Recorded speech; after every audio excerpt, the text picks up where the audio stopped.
Si Will ay dating isang ordinaryong tao sa modernong Japan. Walang espesyal sa kanya at namumuhay lang ng normal. Isang araw, bigla siyang namatay at muling nagising sa isang mundong puno ng mahika at alamat.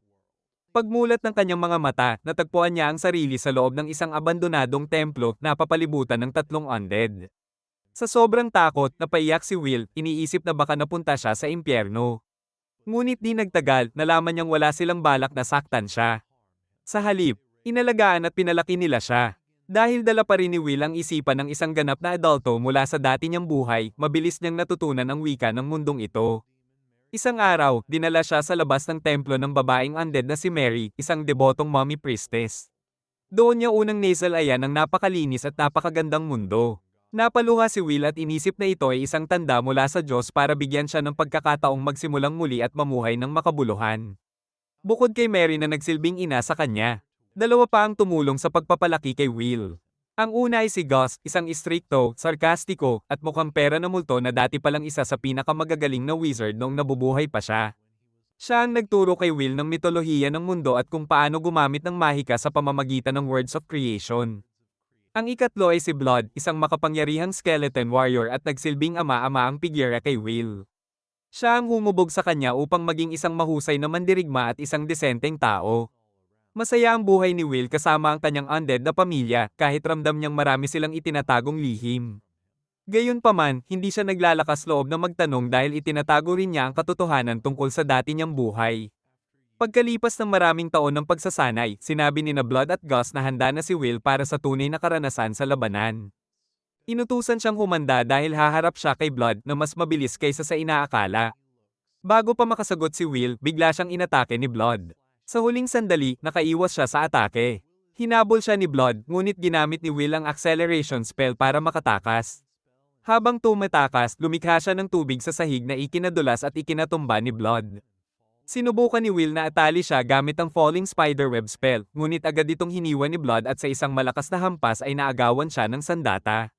Bukod sa pagsasanay sa laban, tinuruan din ni Mary si Will kung paano harapin ang mga pang-araw-araw na problema upang masigurong makakaligtas siya sa anumang sitwasyon.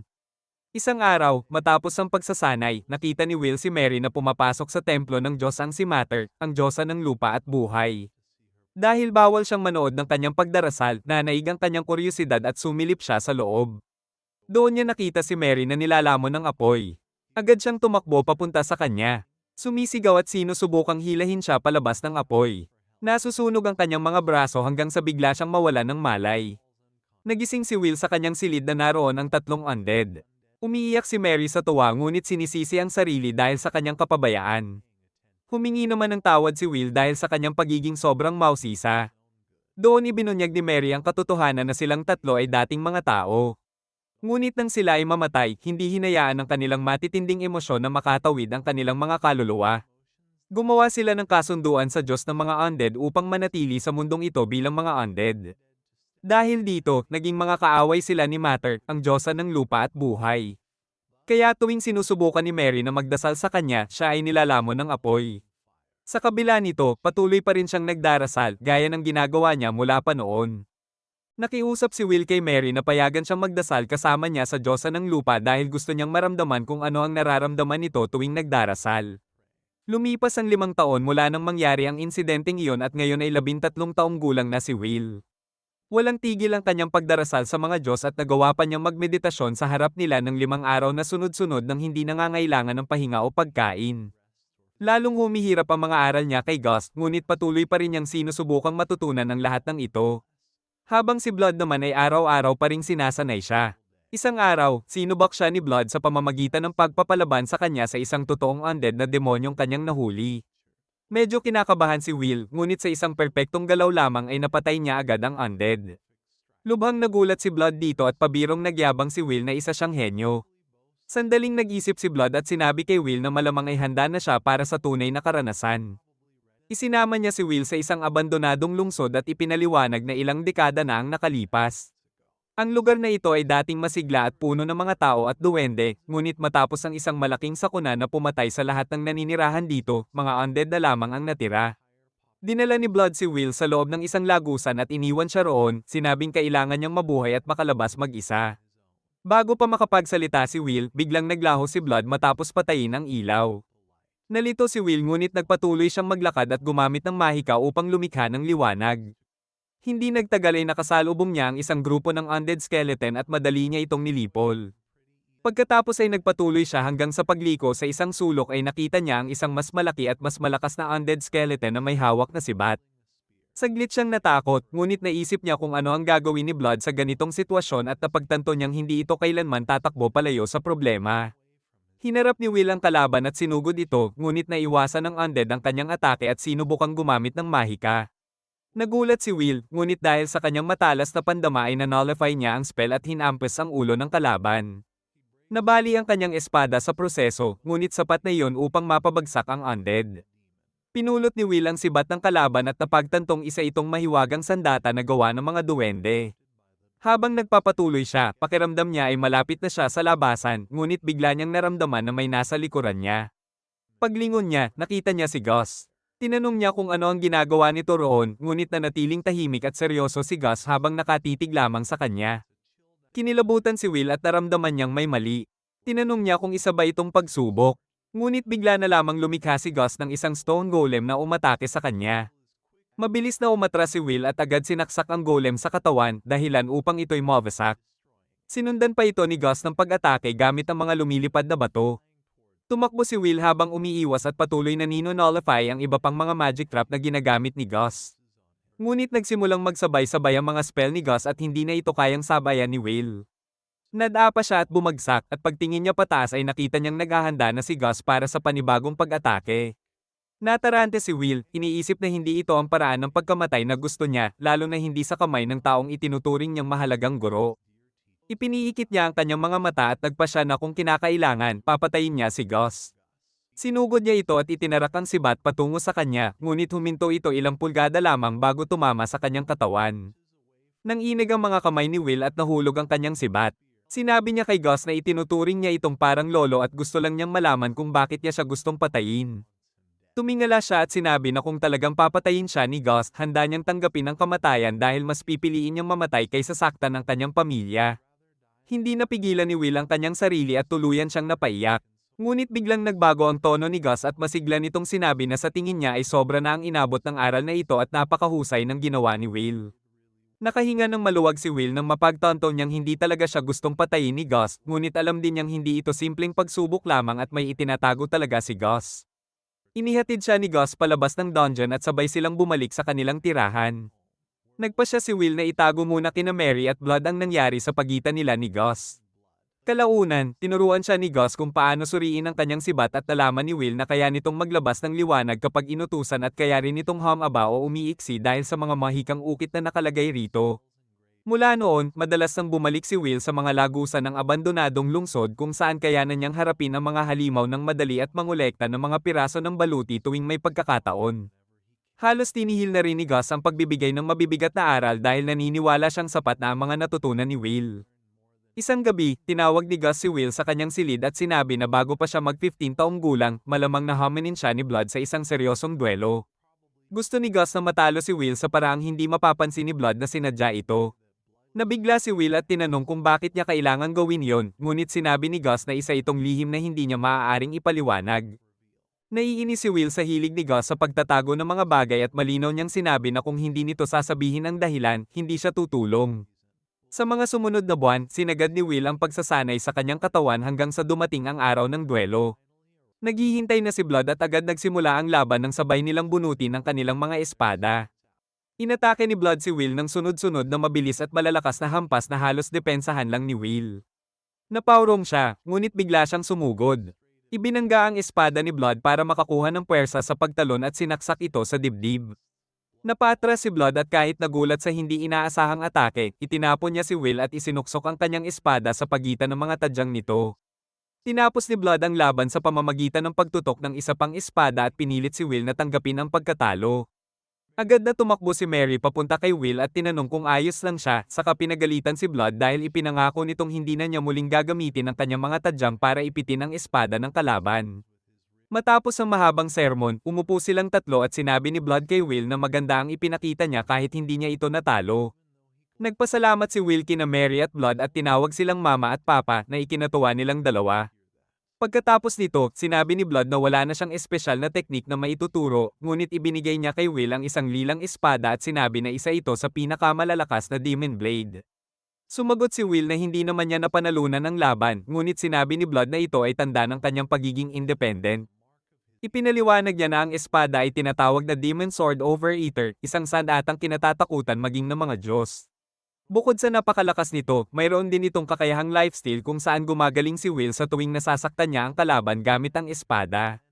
Ngunit may kapalit din ang kapangyarihang ito dahil habang mas ginagamit ang espada, mas nagiging dependent dito ang gumagamit at napipigilan ang sarili niyang pag-unlad.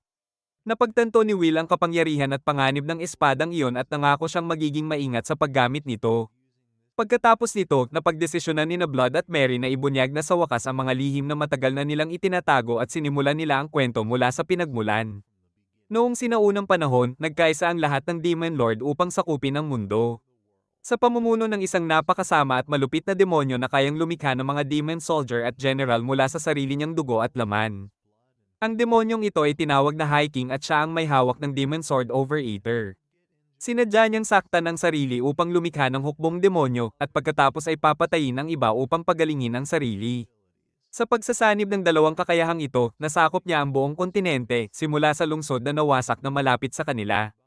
Nang muntik ng tuluyang bumagsak ang kontinente sa kamay ng High King, nakaisip ng plano si Gus, ang maalamat na naglalakbay na salamangkero, upang siya'y talunin sa tulong ng mandirigmang si Blood at ng priestess na si Mary. Ang plano ay lihim na pasukin ang lungsod ng High King at nakawin ang Demon Blade nito upang lubos na mabawasan ang kanyang kapangyarihan at saka siya tuluyang mapatay. Ngunit nabigo ang plano dahil nang harapin nila ang High King, nag-anyong isang dambuhalang demonyo ito at napakahusay nitong swordsman na kahit si Blood ay hindi man lang siya nasugatan. Nagawa ni Gus at Mary na lagyan ng selyo ang High King at kahit papaano ay makulong ito, ngunit inalok niya silang lilipulin ang lahat ng demonyo sa kontinente kapalit ng pagiging mga lingkod niya, at walang pag-aatubiling tinanggap ng tatlo ang alok at isinakripisyo ang kanilang mga sarili. Si Blood ay naging skeleton, si Gus ay naging ghost at si Mary ay naging mummy. Tinupad ng Diyos ang kanyang pangako at winasak ang lahat ng demonyo, ngunit imbes na tuluyang patayin ang mga ito, ginawa niya silang mga undead demon, dahilan upang mapunta ang mundo sa ganap na pagwawalang kilos. Ayon kay Blood, silang tatlo ang pinakamataas na ranggong undead at mahigit 200 taon na nilang binabantayan ng selyo. Isang araw, may grupong mga demonyo na nagdala ng isang sanggol na tao sa templo upang ialay ito sa isang dark god at basagin ang selyo ng High King, ngunit pinatay sila ni Blood. Iminungkahi ni Gus na iwan na lamang ang sanggol sa kagubatan, ngunit natalo siya sa boto ni Mary at Blood na nagpas siyang alagaan at palakihin ang bata bilang kanila. Tumayo si Mary at niyakap si Will. Sinasabing palagi niya itong mamahalin, at maging si Blood ay sinabi na siya ang pinakamahusay na estudyanteng maaari nilang hilingin. Lubos na nalito si Will dahil parang pamamaalam ang mga salita nila. Bigla na lamang umikot ang madidilim na ulap sa itaas at lumitaw mula sa langit ang dambuhalang anino ni Stagnate, hinihingi kina Blood at Mary na ibigay ang kanilang mga kaluluwa kung naputol na ang kanilang ugnayan sa tungkulin. Biglang nawala ng lakas si Will at bumagsak sa lupa sa tindi ng takot sa harap ng makalupang anyo ng masamang Diyos na tinatawag na Echo. Ngunit biglang bumiyak ang lupa at dumating si Gus sa isang engranding paraan bago pa makakilos ang Diyos. Inutusan niya si Will na ilayo sina Mary at Blood habang siya ang haharap kay Stagnate. Namangha si Will kay Gus habang ito'y nakatayo sa harap ng isang Diyos at ginagapos ito sa pamamagitan ng sabay-sabay na pagbigkas ng maraming mahika. Hindi nagawang talunin ni Stagnate si Gus. Ang sunod-sunod at mapanirang mga spell na pinakawalan ni Gus ay nanaig at napilitang umatras ang Diyos pabalik sa kanyang sariling kaharian. Lumapit si Gus kay Will at sinabi nitong ayos na ang lahat at maaari na siyang magpahinga. Nanginginig pa rin si Will sa takot ngunit masaya siyang ligtas silang lahat. Ngunit bago pa siya makapagsalita, isang nakakakilabot na tunog ang umalingaw-ngaw at biglang nahati sa dalawa ang katawan ni Gus. Bumagsak din sina Blood at Mary. At napatigil si Will sa matinding pagkabigla nang makita si Stagnate na lumitaw mula sa likuran nila. Tinukso nito si Gus, sinasabing nagkamali itong isipin na madali niyang matatalo ang Echo ng isang Diyos. Itinapon ni Stagnate ang katawan ni Gus at naglakad patungo kay Will, ipinaliwanag na ang tatlong undead ay ang kanyang pinakamahuhusay na sundalo at sa sandaling tumigil sila sa pagbabantay sa selyo ng High King, kakainin na niya ang kanilang mga kaluluwa. Dahil kay Will, nayanig ang kanilang pagbabantay at ngayon ay madali na niyang makukuha sina Mary at Blood.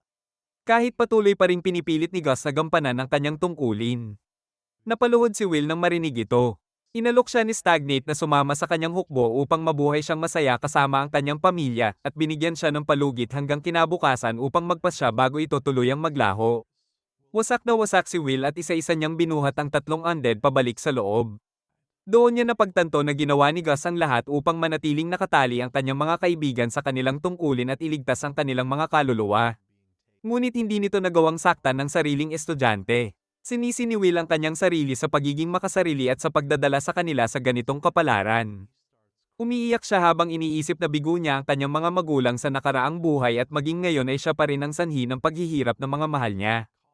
Nakatulog siyang umiiyak. Kinaumagahan, nakita niya sina Mary, Blood, at Gus na pilit na nagpapakatatag upang hindi niya sisihin ang sarili. Doon niya inamin ang katotohanan tungkol sa kanyang muling pagkabuhay at sinabi niyang isa siyang walang kwentang basura sa bawat buhay na kanyang dinaranas. Hindi ito nagustuhan ni Mary at sinampal siya ng malakas, sinasabing huwag na niyang lalaitin ang sarili niya.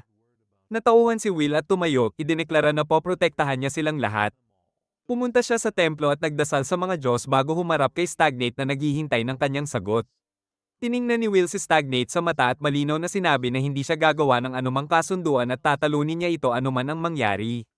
Natuwa si Stagnate at lumikha ng napakaraming undead demon, inutusang salakayin si Will. Pinalibutan siya ng mga ito, ngunit nagawa niyang pabagsakin ang ilan gamit ang kanyang sibat, ginapos ang iba sa pamamagitan ng mahika, at ginamit ang acceleration upang sugurin ang mga papalapit na kalaban.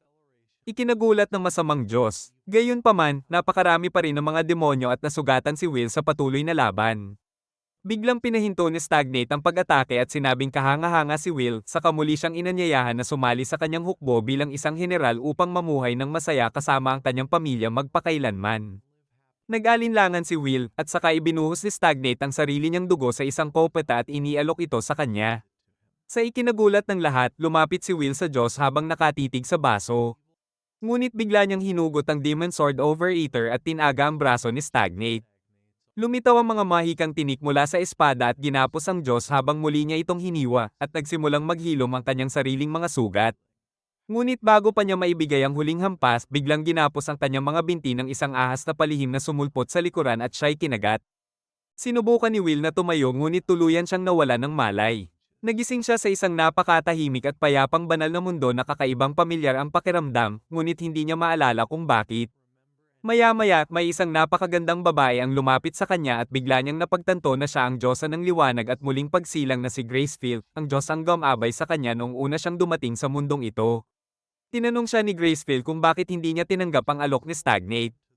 At sumagot si Will na ang dati niyang buhay ay puno ng pagsisisi at kahabag-habag, at ayaw na niyang mangyari muli iyon. Gusto niyang mabuhay ng tama sa mundong ito at naniniwala siyang kung walang kamatayan, mawawala ng saysay ang buhay. Higit sa lahat, gusto niyang protektahan ang kanyang pamilya. Humanga si Gracefield sa kanyang sagot at masayang ipinagkaloob sa kanya ang kanyang biyaya. Sinabi nito kay Will na magising na siya, manumpa, at lumakad kasama niya magpakailanman. Biglang nagising si Will sa gitna ng labanan. Agad niyang inalis ang ahas na gumagapos sa kanya at lumuhad sa lupa upang magdasal. Buong taimtim niyang binigkas ang kanyang panata kay Gracefield. Tinawanan siya ni Stagnate at sinabing wala itong silbi, ngunit nang magliyab ang katawan ni Will sa asul na apoy, napagtanto ng Diyos na siya ay pinagpala ng Diyosa ng liwanag at muling pagsilang at bigla itong nataranta. Hinawakan ni Will ang kanyang espada at ipinahayag na iaalay niya ang buong buhay niya sa kanyang Diyosa upang pawiin ang kasamaan at iligtas ang mga nagdurusa. Inutusan ni Stagnate ang kanyang mga hukbo na patayin ang bata, ngunit iwinasiwas ni Will ang kanyang espada at ginamit ang kapangyarihang Divine Torch upang payapang ihatid ang mga kaluluwa ng undead sa kabilang buhay. Pagkatapos ay sinalakay niya si Stagnate gamit ang acceleration spell, ngunit mabilis na tumalon ang Diyos at gumamit ng dust spell upang maglaho. Naging alerto si Will, ngunit nagbigay ng senadorya si Gracefield at napagtanto niyang hindi na siya ang target ni Stagnate at bumalik ito sa templo upang saktan sina Blood at Mary.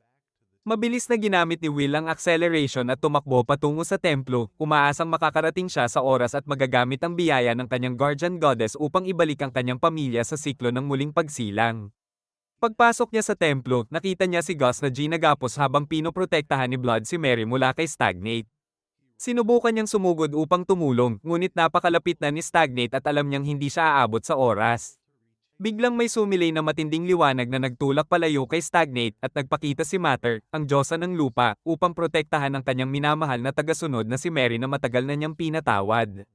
Iyon lamang ang kailangan ni Will at agad niyang ginamit ang Divine Torch kina Mary at Blood, kumpiyansang pipigilan ito ni Stagnate upang hindi sila maibalik sa siklo ng muling pagsilang.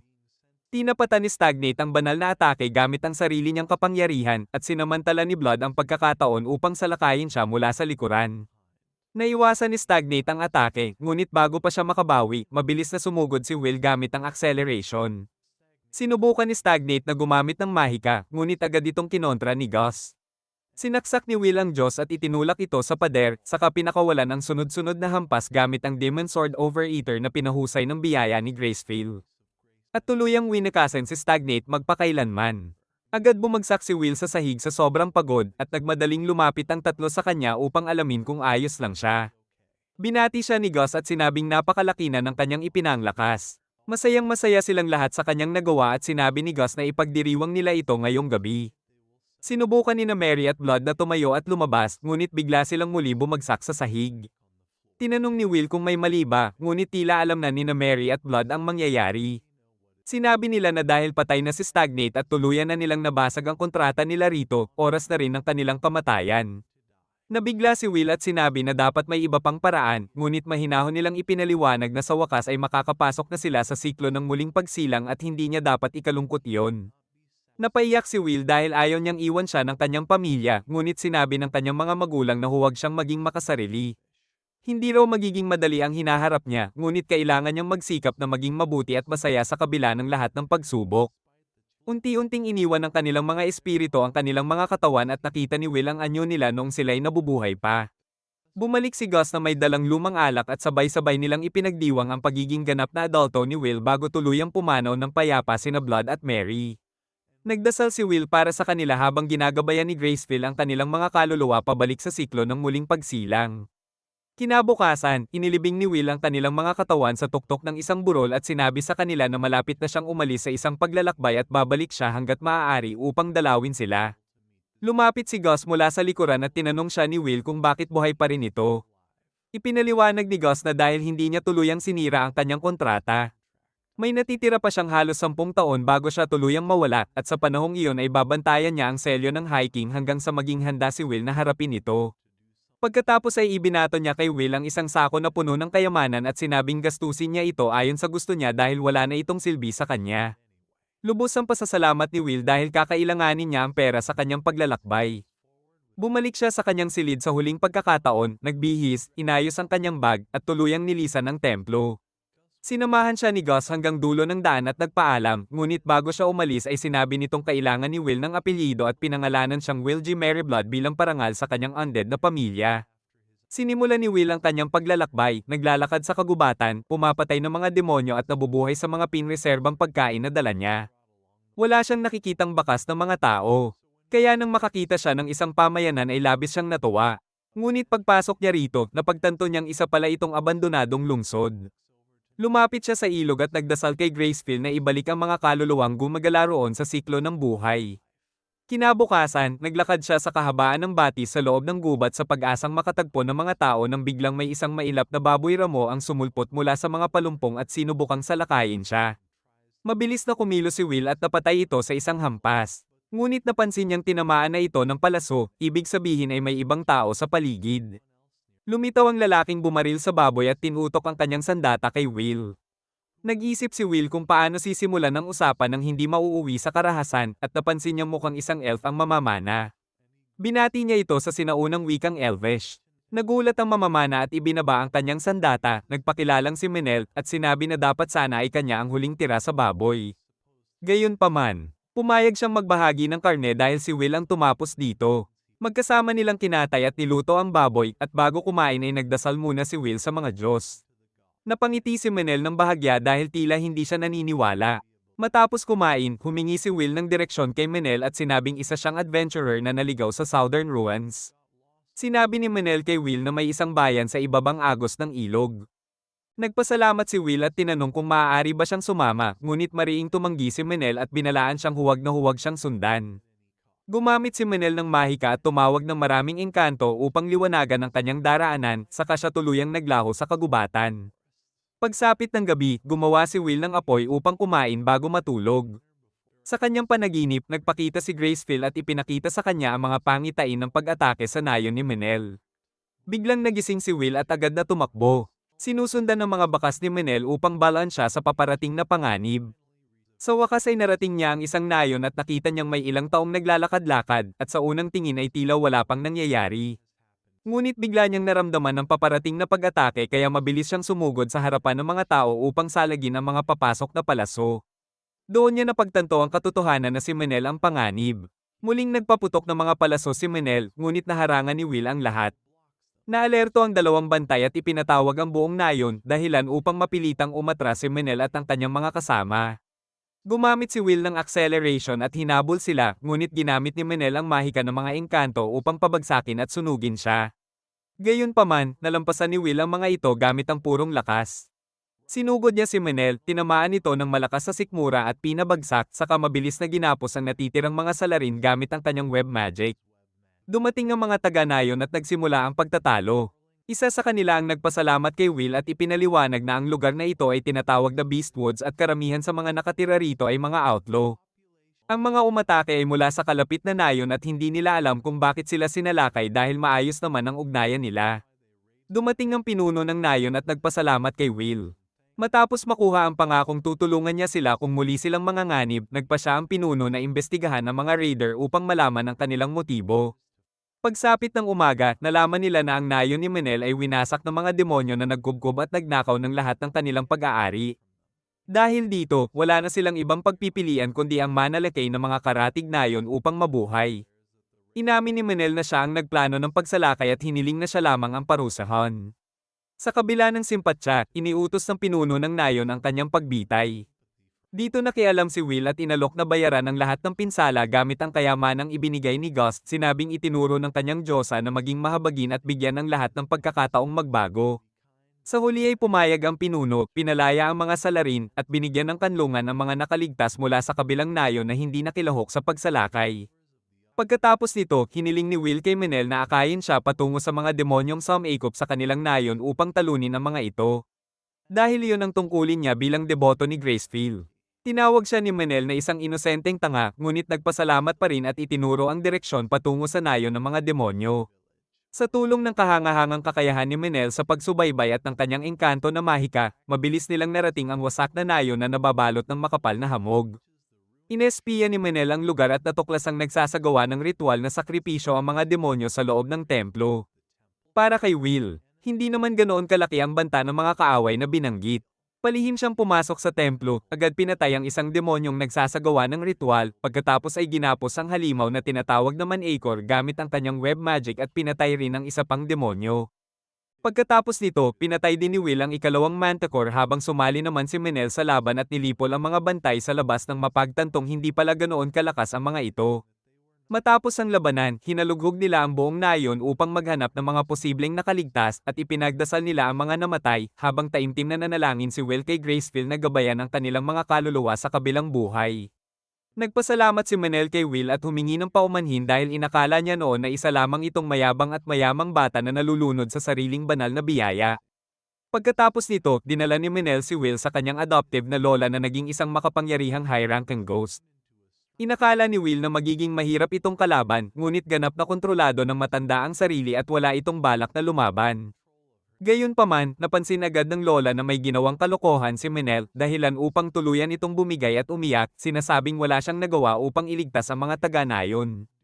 Nagsimula siyang makipagtalo sa multo ng kanyang lola at tuluyan siyang mawala ng gana sa buhay. Ngunit pinalakas siya ng loob ng kanyang lola at sinabing may panibagong pagkakataon pa siya sa buhay sa pamamagitan ng kaibigan niyang pari. Pagkatapos ay sinabi ng matanda kay Will ang tungkol sa isang lihim na taguan ng mga demonyo sa loob ng kagubatan at kusa niyang pinakawalan ang sarili, tahimik na pumanaw.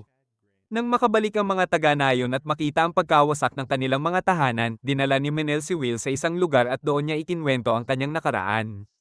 Ang kanyang ina ay umibig sa isang tao at siya ay isinilang bilang kalahating elf. Dahil dito, palagi siyang binubuli ng mga taga-nayon at tumakas siya matapos mamatay ang kanyang ina. Naging adventurer siya, ngunit pinagtaksilan ng isang kasama at sa huli ay napadpad sa nayong ito, kung saan nakilala niya ang isang mabait na babae na gumabay sa kanya sa tamang landas. Gayunpaman, dahil hindi siya tumatanda tulad ng mga tao, nanatili siyang binata habang ang babae ay tumanda hanggang maging isang lola at madalas siyang makaramdam ng matinding pag-iisa. Bigla namang nag-iba ang tono ni Manel at formal niyang hiniling kay Will na basbasan siya bilang pari ni Graceville at tanggapin siya bilang deboto. Nabigla si Will sa biglaang paglipat mula emosyonal na kwento patungo sa seryosong usapan, ngunit pinagpala pa rin niya si Manel. Bumalik sila sa pagdiriwang na inihanda ng mga taga-nayon para sa kanila. Kinabukasan, sinimulan ang pagpapanumbalik ng nayon, ngunit kailangan nilang magtungo sa lungsod ng Whitesale upang kumuha ng mga supply. Nagtanong si Will tungkol dito at nagulat si Manel sa kanyang kawalan ng kaalaman dahil ang Whitesale ang pinakamalaking lungsod sa katimugang bahagi ng Fertile Kingdom mula pa noong digmaan ng mga bayani ng tao at ng hiking mahigit 200 taon na ang nakalipas. Nagpasya si Will na magtungo roon, ngunit bago iyon ay plano muna niyang galugarin ang mga guho upang makalakam ng pondo para sa muling pagtatayo ng nayon. Habang pauwi sina Will at Manel mula sa isang matagumpay na misyon, nakita nila ang 2 taong hinahabol ng isang dambuhalang gorila na kamag-anak ng isang mabangis na halimaw. Pinrotektahan ni Will ang dalawa at matapang na hinarap ang nilalang, naalala ang itinuro ni Blood tungkol sa pananakot sa mga halimaw bago makipaglaban. Umepekto ang kanyang matinding titig at tumakas ang gorila. Ang babaeng kanyang iniligtas ay tuwang-tuwa at nagpakilalang si Rebina, isang naglalakbay na halfling bard, habang ang kanyang kasama naman ay si Antonio, isang naglalakbay na mga ngalakal. Ipinakilala ni Manel sina Will at ang sarili, at nalaman nilang patungo rin sa Whitesale ang dalawa, ngunit tumakas ang kanilang mga gwardya nang makita ang halimaw. Nakakita ng pagkakataon si Will at nakipagkasundo na sasamahan sila patungong Whitesale kapalit ng tulong sa pagkuha ng diskwento sa mga supply na kakailanganin ng nayon. Masayang sumama sina Rebina at Antonio sa paglalakbay kasama ang isang warrior priest. Dumaraan sila sa iba't ibang nayon kung saan umaakit si Rebina ng mga tao sa pamamagitan ng kanyang pag-awit. Habang nagbubukas naman ng tindahan si Antonio, hiningi rin niya kay Will na gamutin ang mga tao upang ipalaganap ang mabuting pangalan ni Graceville at makaakit ng mga customer sa kanyang tindahan. Isang gabi, nagpahinga sila sa isang bakanteng kamalig at nag-awit si Rebina ng kanta tungkol kay Blood, Mary, at Gus. Labis na naiintriga si Will na marinig ang immortal na kwento ng kanyang pamilya. Ilang taon bago sila sumikat bilang mga bayani, iniligtas ng 3 ang isang kalahating elf na babae na napili bilang sakripisyo sa isang wyvern na sumalakay sa kanilang nayon. Inalok ng kasintahan ng kalahating elf ang lahat ng pera niya upang mapasama sila sa pakikipaglaban sa wyvern at tinanggap nila ang hamon. Pinatay nila ang wyvern at binigyan pa ang magkasintahan ng isang daga at kaunting pera upang makapagsimula ng bagong buhay. Dahil nag-aalangan silang tanggapin ito, sinabi ng naglalakbay na sage na ito ay isang investment at inaasahan niyang sa paglipas ng panahon ay magiging sikat at mayaman sila, at balang araw ay babalik siya upang kolektahin ang utang kasama ang interes. Bilang password, ibinigay niya ang kanyang pangalan na kakaunti lang ang nakakaalam. Nagtapos ang kanta ngunit hindi ang kwento. Sinabi ni Rebina kay Will na sa kasalukuyan, ang pamilya ni Count Dagger ay may matandang kalahating elf na babae na naghihintay pa rin ng sinumang kukunin ang utang mula sa naglalakbay na sage. Naantig at tuwang-tuwa si Will at umiyak, umaasang makikilala ang matandang babae balang araw. Kinabukasan, nagagahan sila at naglakbay patungong lungsod ng Whitesale. Labis na humanga si Will sa karangyan ng lungsod na ipinaliwanag ni Antonio na pinamumunuan ng Crown Prince Eel. Maraming nakakagulat na bagay ang naghihintay kay Will dito, mula sa makatao at maingat na patakaran sa ekonomiya, fashion, mga street light hanggang sa pampublikong paliguan na pinapatakbo ng mahika. Matapos magsana at malamig na paliguan, kumain sila sa isang restoran at bumisita sa Grand Temple upang magbigay galang si Will sa kanyang diyosa.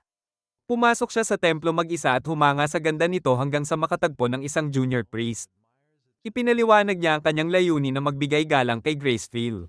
Sumagot ang junior priest na dahil si Graceville ay isang minor deity sa ngayon, kakaunti ang kanyang pari at kailangang magsagawa ng pagsusuri upang matiyak na walang tagasunod ng masamang Diyos na nakikihalo at nagpapanggap na pari. Hiningi niya ang kooperasyon ni Will hanggang sa matapos ang faith detection at ipinaliwanag na lahat ng high-ranking priests ay nasa iba't ibang gawain. Naiintindihan ni Will at balak na umatras nang dumating si Bart, ang bishop ng templo. Galit, mainitin ang ulo, at marahas magsalita si Bart, ngunit humanga siya sa natutunan ni Will mula sa kanyang diyosa at pinayagan siyang magbigay galang nang hindi dumadaan sa pagsusuri. Pinangasiwaan ng junior priest si Will patungo sa chapel at habang naglalakad, tinawag niya si Bart na mayabang at immoral. Pagbalik ni Will sa guest house ng simbahan, may ibinahaging hindi magagandang kwento ang kanyang mga kaibigan tungkol kay Bart, isang bulgar at madalas magbabala at mang-uudyok sa pamamagitan ng suhol at pananakot. Biglang tumunog ang warning bell at tumingala si Will, natagpuan niyang inatake ng wyvern ang lungsod at nagdulot ng kaguluhan. Ang simbahan ay puno ng mga nasugatang tao at lahat ay nasa matinding takot. Hindi nakatiis si Will at mabilis na tumakbo sa bubong upang tumulong. Nakita niya ang lungsod na nagliliyab at ang mga sundalo na nakikipaglaban sa wyvern gamit ang malalaking catapult. Ngunit napakabilis at napakalakas ng wyvern para sa kanila at winasak nito ang kanilang posisyon. Nakita ni Will ang nasusunog na lungsod at naramdaman ang sama ng loob dahil tila nasa Syra ang pinaghirapan ng kanyang mga magulang upang maibalik ang kapayapaan sa lugar na ito. Galit na ginamit niya ang isang lightning bolt ngunit pinalo ito kaya sinubukan niya muli sa desperasyon. Biglang lumabas si Manel at sinaway siya, sinasabing gamitin ang kanyang isip at humanap ng matalinong solusyon. Huminahon si Will at bumalik sa kanyang pundasyon habang nagbubuo ng plano. Hiningi niya kay Manel na i-channel ang kanyang fairy magic upang suportahan siya sa pamamagitan ng isang long-range wind spell at pinagsama niya ito sa kanyang lightning-imbued spiderweb. Ipinadala nila ang pinagsamang atake sa wyvern, na nagulat at napigilan sandali ng web. Nakalaya ang wyvern ng walang pinsala, ngunit ngayon ay mas agresibo at sumugod upang atakihin si Will. Gumamit siya ng biyaya ng kanyang diyosa upang bumuo ng isang dambuhalang barrier sa paligid ng templo. Pinigilan ng barrier ang apoy ng wyvern, ngunit nagbasag ito ng hampasin ng halimaw gamit ang kanyang mga kuko na may nakamamatay na miasma.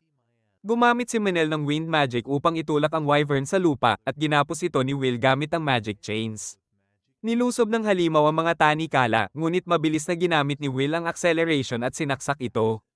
Hindi pa rin patay ang wyvern at malapit nang atakihin ang lahat sa templo. Naalala ni Will ang sinabi ni Blood tungkol sa paggamit ng purong lakas kung wala ng ibang solusyon, kaya sumugod siya sa wyvern at sinunggaban ang leeg nito. Ipinabagsak niya ito sa lupa at ginamit ang lahat ng lakas upang paslangin ang leeg nito. Pagkatapos mapatay ang halimaw, nakita niya ang mga tao sa templo na nakatingin sa kanya ng tahimik at may halong pagkabigla. Ngunit mabilis na kumilos sina Antonio at Rebina at ipinahayag kay Will bilang bagong bayani, ang wyvern killer, at nagpalakpakan ang lahat. Pagkatapos, tumulong si Will sa pag-aalis ng mga guho nang lumapit ang isang pari at ipinaalam na siya ay sino mang ipatawag ng prinsipe. Magkasama sina Will at Manel sa pagpunta kay Prince Il na nais kausapin sila tungkol sa kanilang grupo na nakapatay ng wyvern. Iniisip ng prinsipe na ang mga papel ng warrior, magician, fairy user, at priest ay hinati sa 4 na miyembro ng grupo ni Will, ngunit ipinaliwanag ni Will na siya ang may 3 papel at si Manel ang fairy user. Namangha ang prinsipe at naging seryoso, hinihingi ang buong detalye, kaya nawala ang kaunting kumpiyansa ni Will. Pagkatapos, pinasalamatan siya ng prinsipe at tinanong kung anong gantimpala ang nais niya. Ang nais lamang ni Will ay tulong sa pagpigil sa mga demonyo sa timog, ngunit sinabi ng prinsipe na halos imposibleng gawin iyon dahil napakalayo ng lugar at hindi niya maibibigay ang kanyang puwersa. Sumagot si Will na sa ganitong kaso, nais niyang bumuo at pondohan ang isang pribadong hukbo ng mga mercenary upang talunin ang mga demonyo.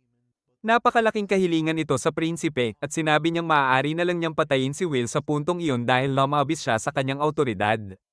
Tumingin si Will sa paligid at pinag-isipan kung kaya ba niyang labanan ang prinsipe at ang 2 gwardya nito nang sabay sa isang labanan, ngunit sa huli ay nagpasya siyang maging tapat at itaas ang sitwasyon. Ipinahayag niya na bilang pari ni Gracefield, tungkulin niyang lumaban sa kadiliman at iligtas ang mga naghihirap. Humanga ang prinsipe sa kanyang determinasyon, ngunit biglang pumasok ang bishop at inakusahan si Il na sinisikap lumampas sa autoridad ng templo sa pamamagitan ng pagtawag kay Will ng walang pahintulot. Ngunit namangha si Bart nang malaman niyang humingi si Will ng pahintulot na bumuo ng pribadong hukbo upang palayain ang mga nayon sa Beastwoods. Ipinahayag ni Il na plano niyang italaga si Will bilang isang paladin at nais niyang ibahagi ang kanilang joint custody sa templo. Nabigla si Bart sa mungkahing ito at umatras upang pag-isipan ito kasama si Will. Sa daan, nakipagtalo si Manel sa bishop habang sinusubukang umangat si Bart's adoptive na anak na si Anna, na tiniyak sa kanya na bagaman tila mahirap at matigas ang kanyang ama, mabuti naman ang kanyang puso. Pagkatapos, nakilala ni Will si Bart sa templo at nalaman na bihira itong gumamit ng kanyang divine grace dahil madalas kailangan niyang gumawa ng immoral na gawain upang matiyak ang kaunlaran ng lupain. Ayaw niyang madungisan ng kanyang Diyos sa paggamit ng kanilang biyaya habang nanunuhol at nananakot. Dahil dito, unti-unting nakuha ni Will ang respeto para sa matanda. Sinubukan ni Bart na hikayatin si Will na talikuran ang kanyang misyon na iligtas ang Beastwoods, ngunit matatag si Will sa kanyang pangako sa Diyosa. Namangha si Bart sa halos kabalastugang debosyon nito at ibinigay niya ang kanyang pahintulot. Pagkatapos nito, pumunta si Will sa isang pub upang maghanap ng mga glory hunter, umaasang makakakuha ng mga adventurer na makikipaglaban sa kanya para sa kaunting bayad at karagdagang kasikatan. Dahil sa kanyang katanyagan bilang wyvern killer, maraming lalaki ang naakit sa kanya, ngunit nadismaya sa mababang gantimpala para sa misyon. Gayunpaman, isang mabalahibong veteranong adventurer na si Rove, nakakita sa layunin ni Will na maghanap ng mga taong handang isantabi ang lahat at lumaban hanggang kamatayan para sa kanilang karangalan. Nabighani si Rove sa ideya ng pagtalo sa mga demonyo sa timog at sumama sa misyon kasama ang kanyang grupo. Hindi nagtagal, itinanghal si Will bilang paladin ng prinsipe, nanunumpa na maging tapat sa mga Diyos at iligtas ang mga mahihina. Mabilis siyang nagsimula ng paglalakbay kasama ang kanyang ragtag na grupo at ginamit ang tulong ni Antonio upang pandohan ang pagpapaunlad ng mga nayon. Nagpadala rin si Bard ng mga pari, kasama si Anna, upang suportahan siya sa mga susunod na buwan. Sinubaybayan ni Will at ng kanyang grupo ang gubat. Pinatay ang mga demonyo, pinamagitan ng alitan sa mga taga-nayon, at pinangunahan ang nayon tungo sa kaunlaran. Isang araw, iniulat ni Rove na matagal nang hindi nakabalik ang isang scout party, kaya agad na nagpasya si Will na hanapin sila. Dinala niya si Menel, Rove, at ang kanyang grupo sa misyon, ngunit natagpuan nila ang mga bangkay ng scout at ang bakas ng isang dambuhalang demonyo. Natuklasan nila ang mga bakas ng isang lalaki na tumakbo sa libis at sinundan ito, ngunit napagtanto nilang naloko sila ng mga beast demon na nakapalibot sa kanila sa lahat ng panig. Pumasok ang lahat sa kanilang porma, at pinalakas ni Will at Menel ang kanilang mga kasama gamit ang kanilang kapangyarihan. Nagsimula ang labanan sa pagitan ng mga adventurer at ng hukbo ng mga beast. Habang hinahadlangan nila ang kalaban, isang dambuhalang halimaw na maraming ama ang ina ng mga anak, isang chimera, ay dumating sa bangin sa likuran nila. Sinubukan itong atakihin ni Menel gamit ang earth magic, ngunit nataboy siya at nasaktan ng malubha. Gumamit ang chimera ng dark fire at sinunog siya. Kaya sumigaw si Will habang sinusubukan iligtas ang kaibigan gamit ang kanyang magic. Ngunit tinamaan siya ng isang snake beast na nakagambala sa spell na nagdulot ng backfire at tumama mismo sa kanya. Bumagsak si Will sa kanyang mga tuhod sa kawalan ng pag-asa matapos matamaan ng sariling thunder, at sa galit niyang walang humpay, sinaksak niya ang ahas na umatake sa kanya gamit ang demon sword na Overeater. Wala nang iniintinding depensa, nagpakabaliw si Will sa laban, pinatay ang mga halimaw gamit ang Overeater at inihil ang kanyang mga sugat. Nakakain ng galit, winasak niya ang lahat ng halimaw bago niya narinig ang tawag ni Rove na iligtas si Menel, na buhay pa rin. Agad na nagtungo si Will sa kanya. Umiiyak habang inihil ang sunog na katawan ni Menel, ngunit nawalan siya ng malay sa paggawa nito. Nagising siya sa nayon at nalaman mula kay Rove na tumakas ang chimera at umatras ang mga halimaw. Buhay pa rin si Menel, ngunit nasa coma at ipinagbabawal ni Rove kay Will na bisitahin siya hanggat hindi siya gumagaling. Pumahinga si Will at nag-isip kung saan nagkamali. Sa ulan, naglakad siya patungo sa kwarto ni Menel, na pagtanto na dahil sa sobrang lakas niya, sobra niyang inasahan ang kakayahan ng iba. Pagdating sa kwarto, inihil niya si Menel at napagtanto na ang gusto niya ay mga kaibigan tulad ng kanyang mga magulang, mga taong makakatayo sa pantay na antas sa kanya, at unconsciously ipinilit niya ang ideal na iyon kay Menel, halos may lagay ito sa panganib. Napagpasyahan niyang hindi naaasa sa iba at ililigtas ang lahat ng bagay mag-isa. Ngunit paglabas ni Will sa kwarto, nagising si Menel at napagtanto na naroroon ang kaibigan niya. Hinabol niya ito at hinarap sa gubat. Kung saan sinabi ni Will na lalaban siya sa mga demonyo mag-isa at hindi niya kailangan ng tulong ng iba. Galit na galit si Menel sa ugali nito at umatake, ngunit hindi matitinag si Will. Ayaw niyang masayang magsikap ang kaibigan, kaya sinira ni Menel ang isang braso niya, umaasang titigil na, ngunit bumangon pa rin si Menel at ginamit ang fairy magic upang itapon ang mga bato sa sarili niya, at napilitan si Will na harangin ito gamit ang kanyang katawan upang iligtas ang kaibigan. Bumagsak siya sa tuhod at sinipa siya ni Menel sa tiyan, tinawag na duwag, at ipinahayag na tungkulin ng isang kaibigan na pigilan siyang gumawa ng anumang kabalbalan dahil lamang sa pagkabigo. Emosyonal si Will at humingi ng tawad, at tinulungan siya ni Menel na tumayo habang nangangako siyang lalakas siya upang hindi na maging pabigat sa kaibigan. Pagkatapos ng pag-aayos, bumalik sila sa nayon at sinimulan ang paghahanda para sa ikalawang laban laban sa Chimera. Masusing naghanda si Will at ang kanyang grupo, at ang buong grupo ay nagtungo sa libis upang harapin ang mga halimaw ng diretso. Pinatay nila ang mga ito gamit ang fire arrows, hinaronggan ng shields, at tinapos gamit ang mga spears. Matapos malupig ang lahat ng halimaw sa daan, nauna sina Will at Menel sa isang abandonadong monastery. Inisip nilang ligtas ang lugar, ngunit nakaramdam si Will ng kakaiba at ginamit ang kanyang nullifying magic upang ipakita na nagtatago ang Chimera sa pamamagitan ng pagiging invisible sa harap nila. Natuklasan niya na ang Chimera ay isang intelihenteng halimaw na nabuo dahil sa demonic rituals, at ang layunin nito ay panatilihing wasak ang timog upang hindi makapasok ang mga tao.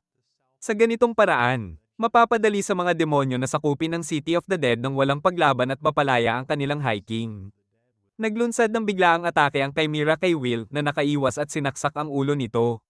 Sumugod ito sa kanya, ngunit hinaranggan niya gamit ang barrier at sinaksak mula sa gilid habang ginapos naman ni Menel ang halimaw sa lupa. Sinalakay nila ang Chimera mula sa magkabilang panig kaya nawalan ito ng koordinasyon sa iba't ibang ulo. Sinaksak ito ni Will mula sa isang gilid habang pinalakas naman ni Menel ang kanyang arrow gamit ang wind magic at pinasabog ang buntot nito. Pinabagsak ni Will ang isa sa mga ulo nito at ginamit ng Chimera ang ultimate technique nito, naglabas ng dark miasma at lumaki ang katawan. Sinabi ni Will kay Menel na suportahan siya mula sa likuran habang siya ang lalaban sa harapan. Dahil sa kanyang poison immunity, sumugod siya at hinarang ang dark flame na lumalabas sa bibig ng Chimera gamit ang kanyang shield habang pinapalayas ni Menel ito sa hangin. Sinaksak ni Will ang isang ulo mula sa ilalim at pagkatapos ay tumalon para ibigay ang finishing blow sa huling natitirang ulo.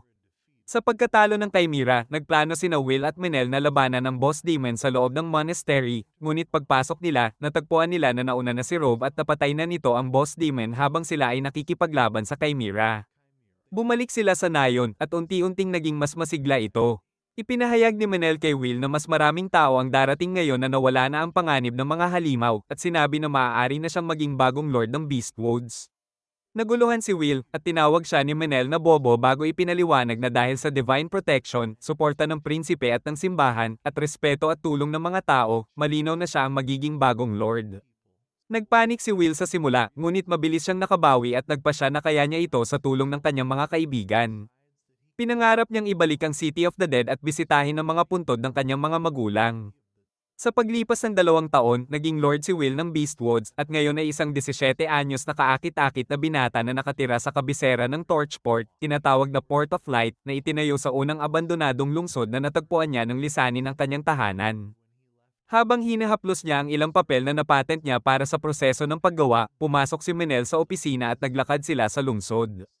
Ipinakita ni Will sa kaibigan niya na ang papel ang magiging hinaharap nila, sa halip na putulin ang mga puno at magbenta ng kahoy, plano niyang lumikha ng industriya ng papel sa Beastwoods, na magbibigay ng pangmatagalang kita sa kanyang teritoryo. Dumating ang taglamig, at dinala ni Will si Rebine sa isang Just Friends Day. Humiling siya na dalhin siya sa Academy of Mages, na matatagpuan sa Forbidden Lands at hindi pinapayagang pumasok ang mga non-magician. Bilang kaibigan, tinanggap ni Will ang kanyang hiling. Sigurado si Rebine na kahit may panganib, makakalusot sila dahil sa husay ni Will bilang masterful magician. Ngunit pagdating nila sa gubat sa paligid ng academy, napuno ito ng mga magical words at traps. Sumuko si Will sa ideya ng paglusot, ngunit ayaw niyang ma-disappoint si Rebina, kaya iminungkahi niya na pumunta sila sa pangunahing pintuan at humingi ng permiso. Hindi rin ito naging madali dahil may magic sa gubat upang lituhin ang mga estranghero. Matapos maglakad-lakad ng paikot, naunawaan ni Will ang trick at ginamit ang magic upang maipakita ang tamang daan. Doon, nakita niya ang isang babala na nakaukit sa puno, matuto o umalis. Nagtaka siya sa ibig sabihin nito. Kinabahala si Rebine sa pagbabasa at sinabi na huwag na silang magpilit sapagkat narinig niya na kahit ang legendary Wandering Sage ay hindi nakapasok sa academy nang walang tulong ng kanyang master noong bata pa siya. Ito ang unang beses na narinig ni Will ang kwentong iyon, kaya nagpasya siyang magpatuloy. Nagpatuloy sila at nakakita ng isang matandang lalaki na magulo ang itsura na nakaupo malapit sa apoy. Nagpakilala sina Will at Rebina, at sinabi ng matanda na siya lamang ang mababang groundkeeper ng academy at hindi karapat-dapat ibigay ang kanyang pangalan sa isang paladin. Inanyayahan niya ang dalawa na magpahinga sandali at sinabi na tanging mga magician lamang ang pinapayagang pumasok sa academy, ngunit umaasa pa rin siyang makakakuha sila ng permiso na makapasok kahit sandali. Binigyan niya sila ng kaunting keso para i-roast at kainin. Habang kumakain, nagtanong siya kay Will na ipakita ang kanyang magic dahil interesado siya sa kakayahan ng kilalang paladin. Sumagot si Will na ayon sa pagtuturo ng kanyang master, hindi niya magagamit ang magic para sa palabas o libangan lamang. Nais ng matanda na maging tuso, kaya hiningi niya na gumawa si Will ng tuyong kahoy para sa apoy dahil nabasa ng nyebe kagabi ang lahat ng kahoy. Mas matalino si Will at ipinagalaw lamang niya ang kahoy sa paligid ng apoy na nagliliyab na. Namangha ang matanda at sinimulang i-interview ang dalawang kandidato tungkol sa magic. Sinabi ni Rebine na naniniwala siya na dapat gamitin ang magic upang lumikha ng kaligayahan para sa lahat at lagi niyang nakikita si Will na ginagamit ito para sa layuning iyon. Namangha ang matanda at nagpasya na karapat-dapat silang makita ang academy. Isang maliwanag na liwanag ang sumiklab sa likuran niya. Pinalingon ni Will ang kanyang mga mata at nangham upa ang liwanag na pagtanto niya na nasa gate na sila ng academy. Bigla, nagmukhang maayos ang matanda at ipinakilala ang sarili bilang Professor Hayam ng academy at master ng gubat. Nagbigay siya ng espesyal na pahintulot kay Will at Rebina na pumasok at tinanong ang halfling kung ano ang nais niyang makita. Pinasyal niya sila sa academy at dinala sa library dahil yun ang gusto ni Rebina. Nagpasalamat siya kay Hayam at binigyan siya ng karapatan na basahin ang anumang libro sa palapag na iyon. Naghahanap si Rebina ng partikular na libro at natagpuan niya ang dalawang mabibigat na libro na kailangang dalhin ni Will para sa kanya. Binasa ni Will ang mga pamagat at natuklasan na ang isa ay listahan ng mga nagtapos ng academy at ang isa ay mga historical records ng lokal na lugar. Masigasig na pinag-aralan ni Rebina ang mga ito hanggang gabi at pagkatapos ay umalis sila matapos magpasalamat kay Hayam. Sa daan pabalik, tinanong ni Will si Rebina kung bakit niya binasa ang mga libro. Sinabi ni Rebina na minsan siyang nakipaglakbay sa isang maganda at mabait na magician at nagkaroon ng pinakamasayang karanasan sa buhay niya kasama siya. Ngunit kinailangan nilang maghiwalay dahil magkaiba ang kanilang destinasyon. Kalaunan, nalaman ni Rebina na namatay ang kanyang magician friend habang heroikong pinoprotektahan ng isang bayan laban sa mga demonyo. Ngunit walang naitalang kwento tungkol dito. Ngayon, nais niyang malaman ang mga heroic actions ng kaibigan at gumawa ng kanta upang hindi siya makalimutan. Tinapos niya ang kanyang pag-alala sa masayang tono at sinabi na ang mga kanta ng mga bayani ay nagdadala ng pag-asa, kaya gagawa siya ng isa para sa kaibigan niya. Hiniling ni Will na kantahin niya ito kapag natapos at umaasa na balang araw, kahit siya ay mamatay, mananatili ang mga kanta sa mundong ito. Lumipas ang mga buwan at nagbago ang mga panahon. Ngunit isang araw nakatanggap si Will ng ulat na may mga winter flowers na namumukadkad sa tag-init. Tiningnan nito ng prinsipe bilang seryosong anomalya at inutusan si Will na imbestigahan. Pumunta siya sa gubat kasama si Manel at natagpuan ang ilang hayop na pinatay ng walang awa. Dahil sa koneksyon ni Manel sa gubat, alam niya na nabaliw ang kagubatan, ngunit sigurado si Will na pinaglalaroan lamang siya ng kanyang isip ang sitwasyon. Sineryoso pa rin ni Will ang payo ni Manel at naghanda silang alamin kung ano ang nangyayari sa gubat. Ipinaliwanag ni Manel na may dalawang sinaunang puno na nagbabantay sa mga kagubatan ng Beastwoods, ang Lord of Oak na namumuno tuwing taglamig at ang Lord of Holly na namumuno tuwing tag-init, at nagpapalitan sila ng kapangyarihan tuwing solstice. Ilang araw na ang nakalipas mula sa summer solstice pero tila nanatili pa rin ang kapangyarihan kay Oak. Kaya't pumunta sila sa Lord of Oak at nakita ang isang matandang puno na may mukha. Tinanong ni Manel kung bakit hindi ipinasa ni Oak ang kapangyarihan sa kanyang kambal na kapatid, ang Lord of Holly.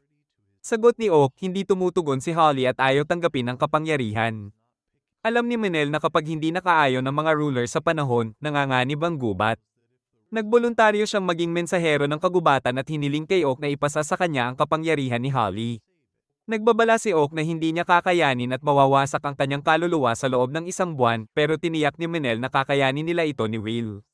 Ipinakita ni Manel ang kanyang malalim na koneksyon sa gubat at ang kagustuhang hindi ito mamatay, kaya tinanggap ni Oak ang kanyang hangarin at inilagay siya sa isang pagsubok upang patunayan ang kanyang kakayahan. Dito, kailangan manatili si Will sa likuran at maghintay ng matiisin habang nagme-meditate. Ilang araw ang lumipas, bumalik si Manel ng medyo pagod ngunit may markang Royal Authority sa likod ng kamay. Magkasama silang naglakad patungo sa Lord of Holly at humarap sa dalawang demonyong nakaharang. Madali nilang natalo ang bawat isa at naunawaan na gatekeepers lamang ang mga ito, ang kanilang boss ay nasa unahan. Lumusong sila sa isang higanteng stone gate at nakita ang isang napakalaking puno na napapalibutan ng mist. Ipinahayag ni Manel na ito ang Lord of Holly na namumuno sa tag-init. Habang lumalapit sina Will at Manel, sinalubong sila ng isang demon general. Narinig na nito ang tungkol sa faraway paladin at sa bilis ni Manel. Kaya nagdeklara itong makakamtan niya ang karangalan sa kanilang paghuli. Tinawag nito ang mga demonic beasts upang atakihin sila. Habang pinalilibutan sila ng mga halimaw, nakipag-ugnayan si Manel kay Holly at nailipat ang Royal Authority sa kanya. Nagkaroon ng kapangyarihan bilang ruler ng kagubatan si Holly at ginamit ang mga ugat nito upang atali at ilubog sa lupa ang lahat ng halimaw. Galit na galit ang Demon General dahil nabigo ang plano niya, pero mas marami pa siyang dapat alalahanin habang sumugod si Will sa kanya. Nagbasa ng magic spell ang demon, pero pinutol ito ni Will at bumalik sa kanya ang magic, sumabog sa kanyang mukha. Inatake ni Will gamit ang kanyang spear, ngunit hinarang ng demon gamit ang kanyang halir. Pinilit ni Will ang dragon gamit ang lakas at sa huli ay sinusunog ang kanyang ulo, pinabagsak at pinatay siya. Nagpasalamat ang Lord of Holly sa kanila sa pagsagip sa kanya at ginamit ang kanyang kapangyarihan upang buhayin muli ang kagubatan. Muling lumago ang mga puno at napuno ang mga lawa agad. Dahil dito, nagising sa loob ni Menel ang F-Blood niya, bunga ng pansamantalang kapangyarihan bilang ruler ng kagubatan. Isang araw, magiging tagapamahala ng kagubatan si Menel at magbabago siya tulad ng isang matandang puno na may balbas, isang ideya na ikinagulat kapwa ni Menel at ni Will dahil hindi nila ito alam at hindi rin nila binasa ang terms and conditions. Sinabi ni Holly kay Menel na hindi ito mangyayari agad at may karapatang tumanggi, pero hinihikayat pa rin siya na pag-isipan ito. Pagkatapos, binigyan ng puno si Will ng babala at prediksyon sa Rust Mountain sa kanluran, malapit nang sumiklab ang apoy ng Black Calamity at maaaring kumalat ito hanggang masunog ang buong lupain. Ipinakita ni Holly ang Rust Mountains bilang pugad ng mga demonyo at ipinaliwanag ang Lord of Hellfire, Miasma, na natutulog sa higaan ng kayamanan ng iba. Pinayuhan niya ang Paladin na maging handa sa pagharap dito at nagtapos sa babala. Pagkatapos, bumisita sina Will at Menel kay Prince Ethel na sinubukang pakalmayan si Will dahil sa matagumpay niyang natapos na misyon. Hindi nagustuhan ni Menel ang paraan ng prinsipe na bawasan ang gantimpala sa pamamagitan ng mga magagandang salita, kaya nakipag-usap siya ng prangka para makuha ang tamang reward. Biglang dumating si Bishop Bart, pagod at humihingal. Umupo ang apat sa mesa, at ibinigay ni na Will at Menel ang detalyadong ulat tungkol sa kagubatan at ang babala mula kay Lord of Holly. Nabigla ang prinsipe, iniisip na kakaharapin nila ang sunod-sunod na kalamidad. Nag-away sina Menel at Bart kung mapagkakatiwalaan ba ang hula ng matandang puno, ngunit nilaktawan nila iyon at tumutok sa pangunahing usapin. Ipinaliwanag ni Bart na ang Rust Mountains ay dating kabisera ng kaharian ng mga dwarves na napasa kamay ng mga demonyo na naninirahan doon hanggang ngayon. Nasa sabik si Will dahil sa lugar na walang bystanders, naiisip niya na pwede siyang mag-rampage kung gusto niya. Natawa ang prinsipe sa kasiglahan ng Paladin, pero hindi gaanong natuwa sina Bart at Menel. Iniwan ng prinsipe kay Will ang misyon, alamin muna ang impormasyon tungkol sa Rust Mountains. Nagpunta sina Will at Menel kay Rebina upang makinig sa kanyang mga kwento. Ipinahayag niya na 200 taon na ang nakalipas, tinawag ang lugar na Iron Mountains at ito ang kabisera ng makapangyarihang Iron Country ng mga dwarves. Nang salakayin sila ng demonyo, nakipaglaban ng mga dwarves at halos lahat ay namatay. Namula ang kabundukan sa dugo at nanatiling pula habang kinakalawang ang lahat ng bakal. Ang mga dwarf na nakaligtas ay nakaranas ng napakasakit na karanasan at kakaunti na lamang ang natira. Wala nang ibang kwento o awit mula sa Iron Mountains na nakaligtas, kaya iyon na lamang ang maibabahagi ni Rebina. Nagpa siya si Will na kausapin ng mga dwarf sa Torchport. Pinakita ni Menel ang shortcut sa gubat na nakikita niya dahil sa temporary authority na dala niya. Sinabi niya na sa ilang siglo, kakailanganin niyang piliin ang kanyang landas at sa panahong iyon, patay na si Will. Gusto ni Menel na makita muna ang lahat ng naiambag ni Will bago niya gawin ang desisyon. Ipinaliwanag niya na ang mga ipinanganak na hybrid ng Fae at tao ay kailangang gumawa ng malaking desisyon sa kanilang buhay, maaaring maging mortal at mamatay sa matandang edad, o maging immortal at maging isa sa kalikasan. Pagkatapos, nakalabas sila sa Torchport at pinaikli ang biyahe mula araw hanggang oras gamit ang bagong kapangyarihan ni Menel bilang half-elf. Pagdating sa lungsod, nakilala ni na Will at Menel si Antonio at tinanong nila siya tungkol sa mga dwarf na imigrante na dumating rito 6 na buwan na ang nakalipas. Noon, mukhang nawala at halos patay na sa loob at napakalungkot ng kanilang anyo kaya karamihan sa mga tao ay natural na tutol na payagang manatili sila dito. Sinabi ni Antonio kay Will na maayos na silang nakapag-settle ngayon at maaaring may impormasyon ng kanilang leader tungkol sa Rust Mountains. Naalala ni Will ang itinuro ni Gus tungkol sa mga nilalang na kilala bilang Fae, maaari silang maging parang Lords of the Forest o pumili ng mortal na katawan para mabuhay malapit sa mga tao. Ang mga Fae na sumunod sa Diyosa ng Hangin at Kagubatan ay naging elves, samantalang ang mga Samambas sa Diyos ng Apoy at Sining ay naging dwarves. Kilala ang dwarves bilang pinakamahuhusay na craftsmen at matapang na mandirigma, pati si Blood ay may respeto sa kanila. Kinabukasan, habang nag-eehersisyo si Will kasama si Menel, napansin niya na may sumusubaybay sa kanila at lumapit siya upang batiin. Sa kabaligtaran ng kanyang narinig tungkol sa dwarves, nakita niya ang isang duwag at kinakabahang dwarf na agad tumakbo ng medyo bastos na kausap ni Menel. Pagkatapos, bumisita si Will sa settlement ng dwarf sa lungsod at nakita ang lahat na abala sa trabaho. Nang makita ang kanilang lord, tumigil ang mga dwarf sa gawain at nagbigay galang. Sa ganitong paraan, nakarating si Will sa leader ng dwarves, si Agnar, at sa kanyang tiyuhin na si Grenir, na medyo matanda na. Naupo sila para sa tsa at tinanong ni Will kung bakit sila napadpad sa Beastwood. Sumagot si Grenir ng tuwiran at morbid, dumating sila rito para mamatay. Napalunok si Will sa mainit na tsa sa narinig niyang frank na sagot. Agnar naman ang kumontrol sa sitwasyon at ipinaliwanag na ang kanyang tiyuhin ay isa sa huling nakaligtas ng Iron Mountains, kaya nabuhay siya sa buong buhay niya sa depresyon. Naging emosyonal si Grenir habang inaalala ang kanilang gloriosong homeland at kung paano niya pinangarap na mabawi ito, pero ngayon ay masyado na siyang matanda upang gumawa ng kahit ano. Nais niya lang matiyak ang kapayapaan para sa mas batang henerasyon at hinihiling niya kay Will na pangalagaan sila. Hinawakan ni Will ang kanyang mga kamay at ipinangako na sisiguraduhin niyang mananatiling ligtas at masaya ang mga dwarves. Napaiyak si Grenir at nagpasalamat bago simulan ang kwento ng Iron Mountains. 200 taon na ang nakalipas, pinamunuan ng mga dwarves ang isang hari na mahusay na mandirigma at iskolar. Sa kanyang paghahari, naabot nila ang bagong taas ng kapayapaan at kaunlaran, ngunit walang nakakaalam na siya ang maalala balang araw bilang huling hari ng Iron Kingdom. Isang araw, dumating ang High King at ang kanyang mga demonyo sa Iron Mountains at nagpadala sila ng mensahero, hinihingi sa hari na sumama sa kanilang panig. Pinugutan ng ulo ng hari ang mensahero upang malinaw na ipakita sa mga kaaway na hindi siya kailanman sasama sa kanila. Ngunit binalaan siya ng demonyo na darating ang masamang dragon na sisir sa kanila. Pagkatapos noon, inihanda niya ang matapang na dwarf warriors para sa digmaan. Alam ng hari na mamamatay ang lahat ng magpapasya na lumaban, kaya hindi niya pinilit ang sinuman na manatili. Determinado siyang pigilan ng mga demonyo at ang dragon kahit pa isakripisyo ang lahat at ang mga dwarf warriors ay masyadong proud para umatras sa ganitong kapanapanabik na laban.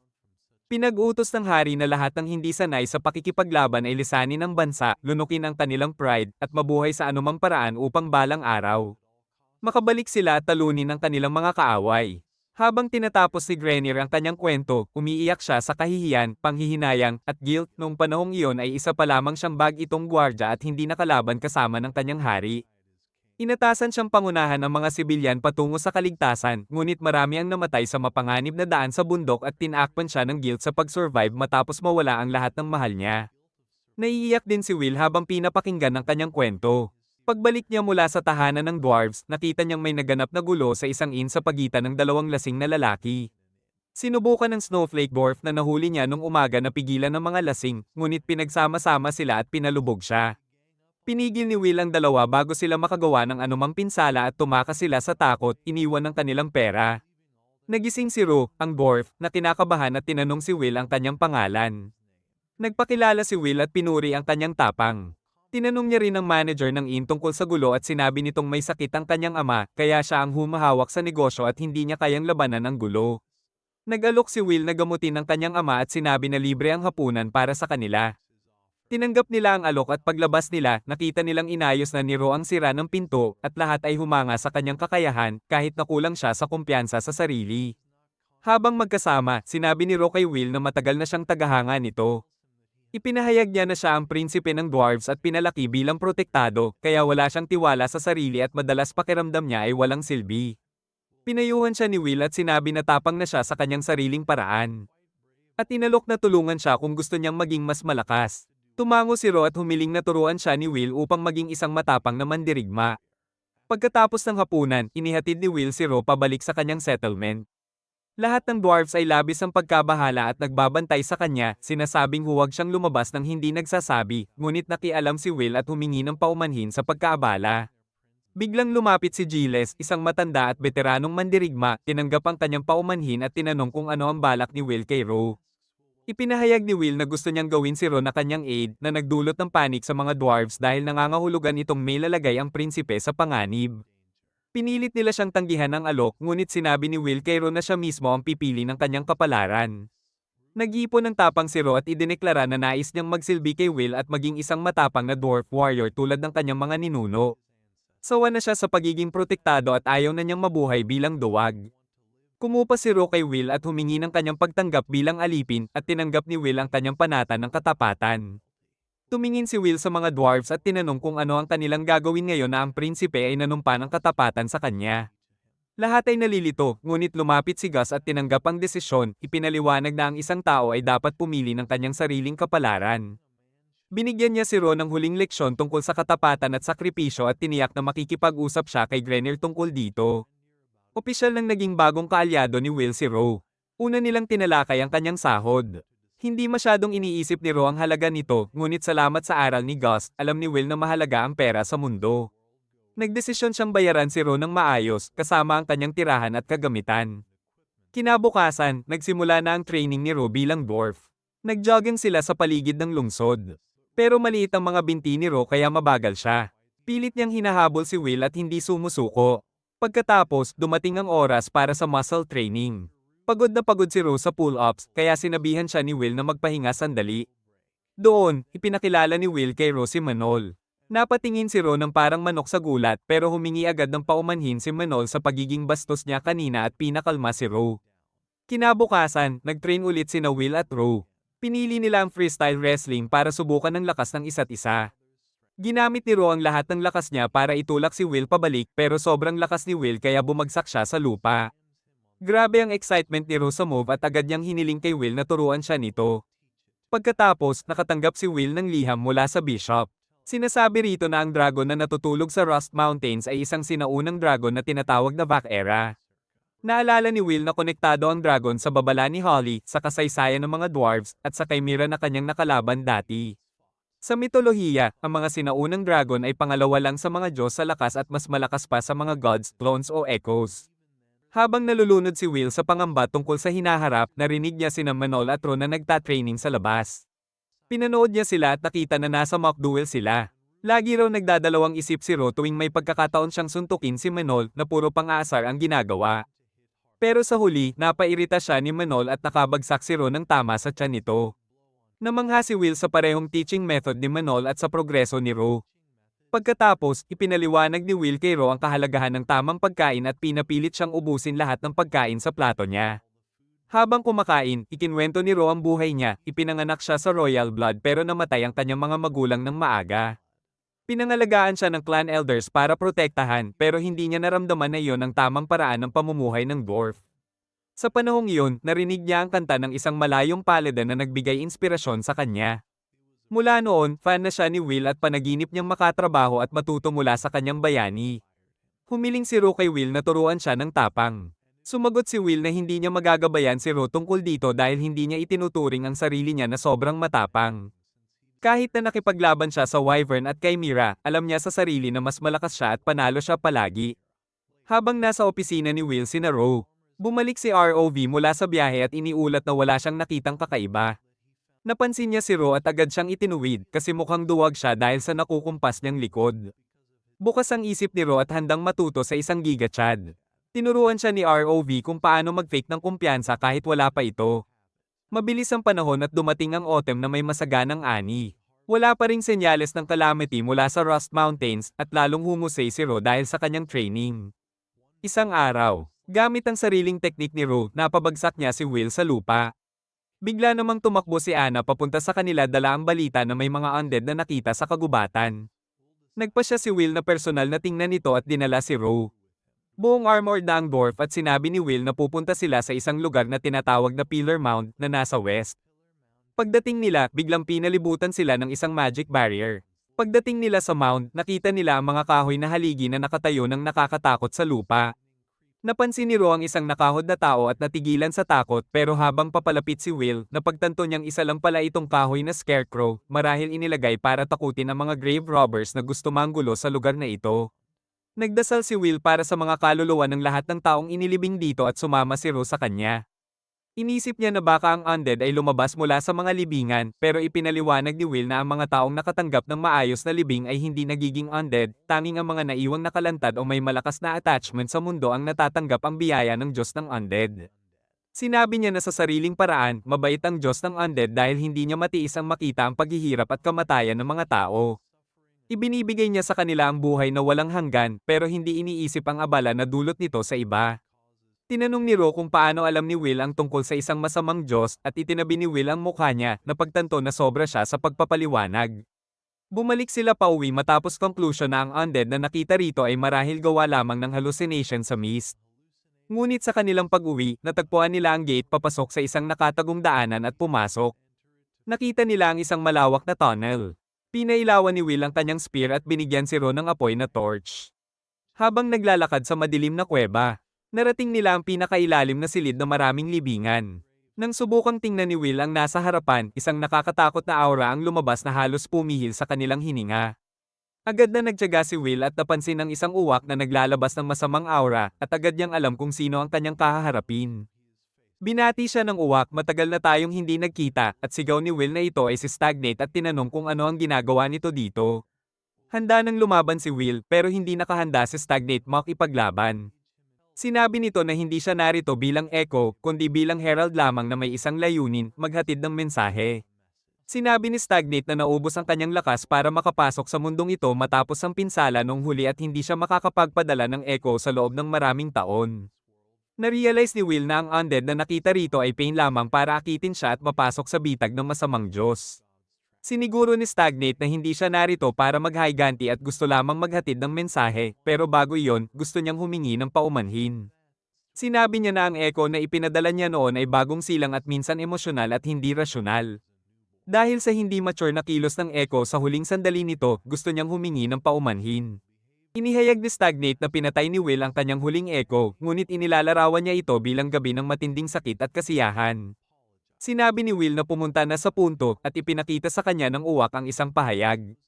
Nakita ni Will sa isip niya ang imahe ng isang madilim na dragon at bumagsak sa kanyang mga tuhod, ginigipit sa sakit at nanginginig sa takot. Inihayag ni Stagnate na malapit nang makipaglaban si Will sa masamang dragon na tinatawag na Valerka at siya ay tiyak na mamamatay at matatalo. Binalaan siya na huwag labanan ng dragon kung gusto niyang iligtas ang sarili at sinabihan pa siyang kumpirmahin ng mga bagay kay Grace kung hindi niya pagkatiwalaan ng masamang Diyos. Medyo huminahon si Will at tinanong si Stagnate kung bakit niya ito sinasabi at sumagot si Stagnate na may pagmamalasakit siya sa mga tao, lalo na sa mga bayani. Hindi niya gustong may malungkot o kahabag-habag na kamatayan para sa kahit sino at may pagkiling siya sa mga bayani at si Will ay isa sa kanyang mata. Inihayag ni Stagnate na nakilala niya minsan ang masamang dragon na si Viscera noong War of the Gods. Hindi tulad ng ibang puwersa sa digmaan, ang dragon ay isang halimaw na nakikipaglaban para lamang sa kasiyahan at pananakop at walang pakialam sa moralidad. Isa siyang mercenary sa digmaang iyon at kahit matapos ang digmaan at umalis ang mga Diyos sa mundong ito, nanatili siya at nagtrabaho bilang mercenary. Ang huling misyon niya ay para sa High King of Demons sa pag-atake sa Iron Mountains. Nagtagumpay si Viscera sa pananakop ng bundok at pagpatay sa lahat ng dwarves, ngunit sobrang tindi ng kanyang natamong sugat kaya napilitang matulog sa loob ng 2 siglo. Namangha si Rose sa narinig at nais malaman pa ang tungkol sa kanyang mga ninuno. Tumawa si Stagnate sa kabalintunaan at sinabi sa inapo ng huling hari ng dwarves na magalak dahil ang kanyang ninuno ay isang tunay na bayani na nakuha ang isang mata ng masamang dragon na nakipaglaban sa pantay na laban sa mga Diyos. Hindi makapaniwala si Will na ang masamang Diyos ay sobrang mabait, hindi lang sa kanya kundi pati kay Ro.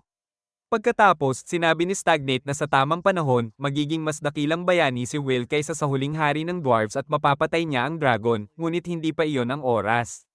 Biglang yumanig ang lupa at sinabi ni Stagnate na iyon ang roar ng dragon habang nagigising ito. Binalaan niya si Will na agad na bumalik sa labas. Tumakbo sina Will at Ro sa Pillar Mound na puno na ng demonyo.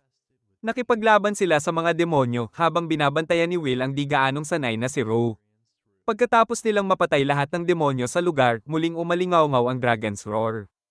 Nakaupo si Stagnate sa isang haligi at sinabi na ang Dragon's Roar ay kayang magpalito at magpagulo sa kahit anong nilalang at iyon ang dahilan kung bakit naalimpungatan ng mga demonyong umatake sa kanila kanina. Papalapit ang isa pang baliw na nilalang at mula sa mabibigat na hakbang, naisip ni Will na isang higanti ito. Tama ang hula niya, isang malaking berdeng forest giant ang bumangon at nagmamadaling lumapit sa kanila. Tinanong ni Stagnate kung ano ang gagawin ni Will at sinabi ni Will na lulutasin niya ang higanti nang hindi ito sinasaktan. Tumalon siya patungo sa forest giant, pinigilan ang atake nito, itinapon sa kanyang balikat at napahiga.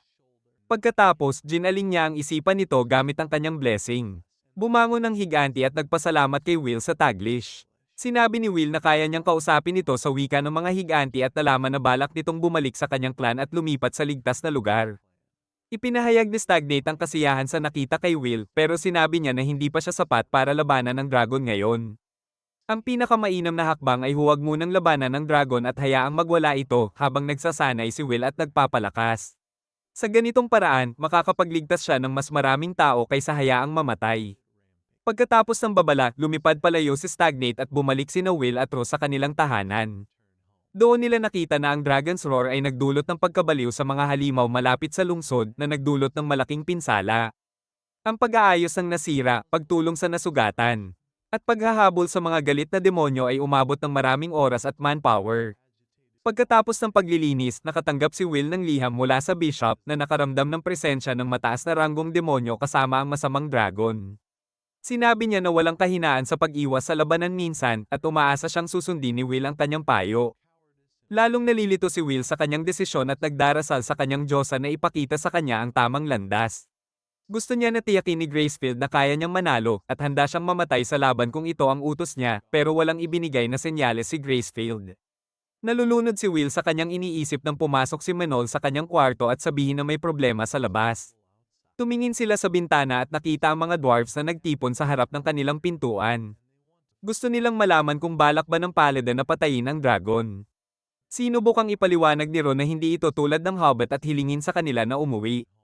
Papunta na ang mga dwarf sa boss at isa sa kanila ay sinubukang pumasok sa pinto, pero pinabagsak siya ni Ro sa lupa. Idineklara ni Ro na lahat sila ay matatandang mahihinang dwarfs na hindi kaya manalo laban sa dragon. Pero sinabi ni Grenner na wala siyang pakialam dahil gusto lamang ng lahat dito na mamatay. Bilang isang matapang na dwarf warrior, hinawakan niya ang kwelyo ni Ro at sinabing matagal na silang nabuhay sa kahihiyan at ngayon ay mamamatay na sila sa laban. Tulad ng ginawa ng kanilang hari. Galit na galit si Ro at pinabagsak din ang matandang dwarf sa lupa. Nagalit ang lahat at umatake sa kanya, pero pinigil at tinalo ng prinsipe ng dwarfs ang lahat. Sinabi niya na sila ay mayabang na hanggal na gusto lamang mamatay at hindi iniisip na gamitin ang kanilang buhay para manalo. Sabi niya na hindi niya hahayaan masayang ang buhay nila at ipinangako na malapit na siyang magdesisyon at sasamahan niya sila sa laban-laban sa dragon. Sumpa ni Rose sa kanyang pangalan bilang apo ng huling hari ng dwarves. At namangha ang matatanda sa kanyang tapang. Namangha rin si Will sa paninindigan ni Ro. Bumaba si Will upang kausapin ang mga dwarves at ipinahayag na papatayin niya ang dragon. Kaagad na nagtanong si Mo at Manol kung pwede silang sumama.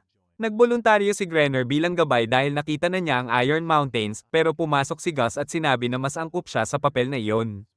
Dumating din sa tamang oras ang misteryosong lahi at gusto rin sumama sa Dragon Slaying mission para sa karangalan. Naniniwala si Will na ang kanilang 5 mandirigma ay halos walang chance laban sa dragon, pero kahit ganoon, determinado ang kanyang mga kaibigan na sumunod hanggang dulo.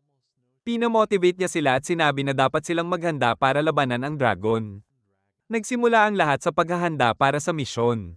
Nakilala ni Will si Rebina na gustong kunin ang kwento ng pagpatay niya sa dragon upang makagawa ng bagong kanta tungkol sa kanya. Nangako si Will na siya ang unang magsasabi sa kanya ng kwento. Pero dumating si Antonio at pinutol ang kanilang usapan at sinabi na handa na ang mga supplies para sa misyon at tinanong kung may kailangan pa siya. Hindi nag-atubili si Will at humiling ng malaking bagay mula sa kanya. Gabing iyon, nakita ni Will ang Diyosa Gracefield sa kanyang panaginip. Yumuko siya sa kanya at sinabi ng Diyosa na ayaw niya siyang mamatay. Ngunit determinado pa rin si Will na labanan ng dragon dahil nararamdaman niyang obligado siyang tapusin ang kasamaan. Hindi na makipagdebate si Gracefield at sinabi sa kanya na yumuko at pinagpala siya. Sinabi niya na palagi siyang mananatili kay Will at pinayuhan siyang patayin ang dragon. Sumpa ni Will sa liwanag ni Gracefield na magwawagi siya. Kinabukasan, handa na ang lahat para umalis. Bumulong si Antonio kay Will na naihanda na niya ang bagay na hiningi nito.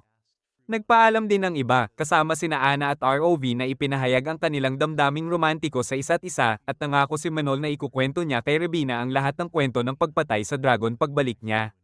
Pagkatapos, sumakay ang lahat sa bangka at binati sila ng mga tao ng Torchport. Maayos ang kanilang paglalakbay at sa gabi, napansin ni Will ang isang campsite at iniutos niyang huminto ang bangka doon. Naghihintay na ang grupo ni RAV sa lugar at dinala nila ang kanilang bangka sa unahan. Tinanong ni Ro kung bakit agad sumuko sa bangka ang kanilang grupo at ipinaliwanag ni Will na malamang naghihintay ang mga demonyo sa pangunahing entrada ng Rust Mountains. Nagboluntaryo ang grupo ni RAV na dumaan doon bilang pain habang gagamitin ni Will ang likurang pasukan para sa sneak attack. May isa pang bangka na inihanda si Will, iyon ang hiningi niya kay Antonio. Sumakay ang lahat sa bangka at ginamit ni Manol ang kapangyarihan ng Wind Fairies para mapabilis ang paglalayag. Kasama sa plano ang pagdaan sa lawa ng Dead City, kung saan nakapako ang hiking at maraming undead demons ang nandun. Naniwala si Ron na napakatapang na desisyon nito ni Will, ngunit kinakabahan siyang sabihin ang katotohanan sa grupo. Nagulat ang lahat nang sabihin ni Will na lumaki siya sa Dead City at inihayag na pinalaki siya ng 3 legendary heroes at nakipaglaban pa sa Echo ni Stagnate. Nagdamdam si Salt dahil inaasahan niyang siya ang unang maririnig ang kwento bilang matalik na kaibigan ni Will. Pagdating ng umaga, narating nila ang Dead City at natakpan ng makapal na mist ang paligid. Sinabi ni Will na ito ay magic na ginamit ni Gus para pigilan ang mga intruder at kabilang ito sa pinakamataas na antas ng magic na kaya niyang gamitin. Ngunit kilala niya ng husto ang kanyang guro at nadikod niya ang magic para makagawa ng daan sa mist. Nakalapag sila sa city port at napuno si Will ng nostalgia sa pagtingin sa kanyang tahanan. Sinabi ni Men na huwag mag-atubili at magpatuloy, kaya tumakbo si Will papunta sa kanyang bahay. Dinalaw niya muna ang puntod ng kanyang mga magulang bago pumunta sa templo para makita si Gus, ngunit walang bakas ng espiritu at hindi rin sumagot sa tawag niya.